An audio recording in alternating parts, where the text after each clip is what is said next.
So when I got diagnosed the very first time was in 2005.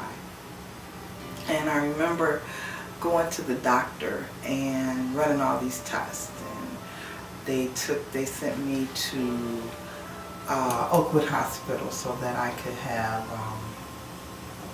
tests for an ultrasound, then a biopsy, and all these different tests. And I was thinking, oh my goodness, hopefully they won't find anything. Deep down in my heart, I had a feeling it was cancer. So when I went to the doctor and got the test results, I was by myself because I was going into work, and the doctor looked at me and I could see it in her face more than anything. And she said to me, she goes, unfortunately, I have to tell you this. And I said, it's cancer. She said, yeah. When they told me it was breast cancer, I thought to myself, okay, I don't have a clue about breast cancer. So is it, do I have to have a mastectomy? Do I have a lumpectomy? I didn't know. And so she said, well, we're going to send you to an oncologist, and they'll be able to tell you all that information. And when I saw my oncologist, he was so nice and caring that he sat me down and he said, I know this is new. And it was new. And I said, yeah. And he said, but you're going to be fine. He said, because I'm a great doctor. And I thought to myself, woman, you got in this picture too, because there's no way a great doctor is going to be able to do the healing. So after all said and done, and he told me, he says, well, you can have a lumpectomy done, and we're going to give you radiation, and we're going to give you chemo. And I thought to myself, oh my goodness, I knew what chemo was because I've heard a lot of people talk about chemo. And I said, is this going to make me sick? And he said, most likely yes. And I said to him, I go, okay. And he looked at me, he goes, you want to know about hair? I go, yeah, I'm going to lose my hair. He goes, yes you are. And then he said, but in the end, you won't have cancer anymore. So I thought to myself, well, losing hair and getting rid of getting sick, I guess that'll be okay, as long as the cancer wasn't there any longer. Well, that's when I looked for the support from family and friends, and me doing my own research. And I found out that the people who you wanted to count on, you weren't able to count on. It was sad because I thought those are my loved ones.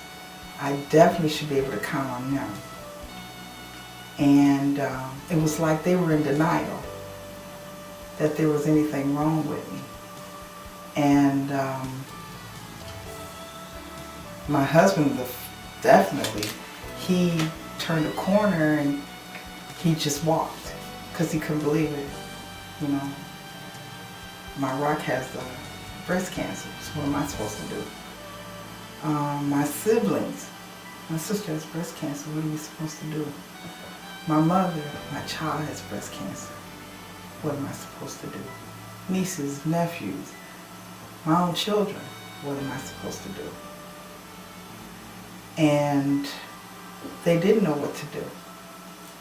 And so they all ran. So I felt like I was all alone in this process. And pretty much, I was the first time around. I had nobody but God. Siblings, family members, best friends, nobody. Because they didn't want to see cancer. So they didn't want to see me.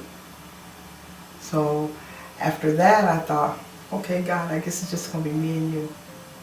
I contemplated suicide. I did all those things that a lot of people probably never thought of, but I did.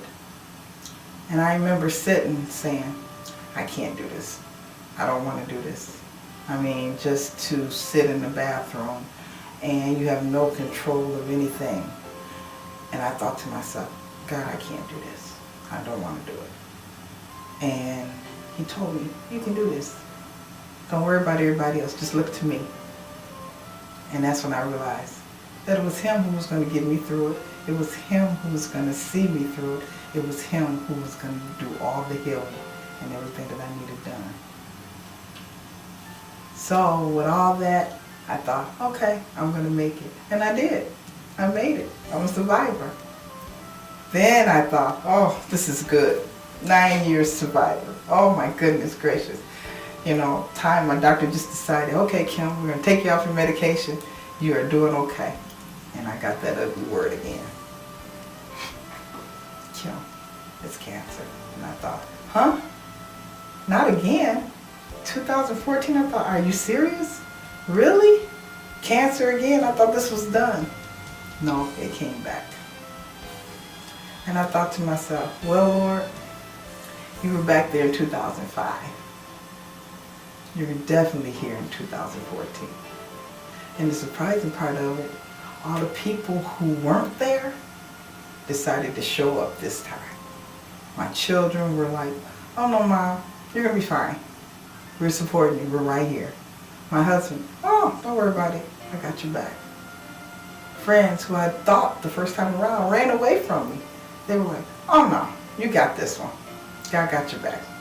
And if you need me, just call me. That made a big, huge difference.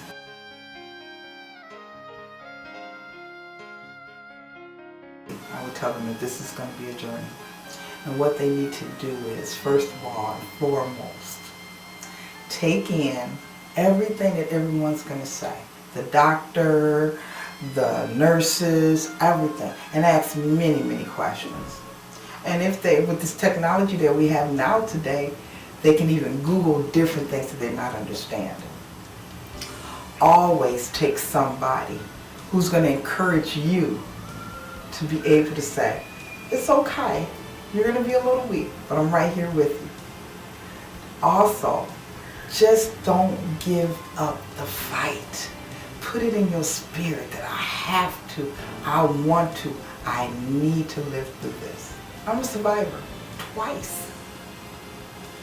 So, if long as you have the will and you want to live, you'll live. But you can't just give up. You can't just fall down and say, oh, woe is me. Well, guess what? The person sitting next to you getting the same chemo treatment, trust and believe, they're doing the same thing. So don't think that you're by yourself, that there's other people sitting around you in the same room with the same bag, with the same nasty medicine going in them. It's going through you. So guess what? Talk. Ask. How do you feel today? Make a conversation. Build friendships. Because guess what? That friendship can be the person that'll sit there and say, hey, we're going through together. I'll hold your hand. You can hold mine.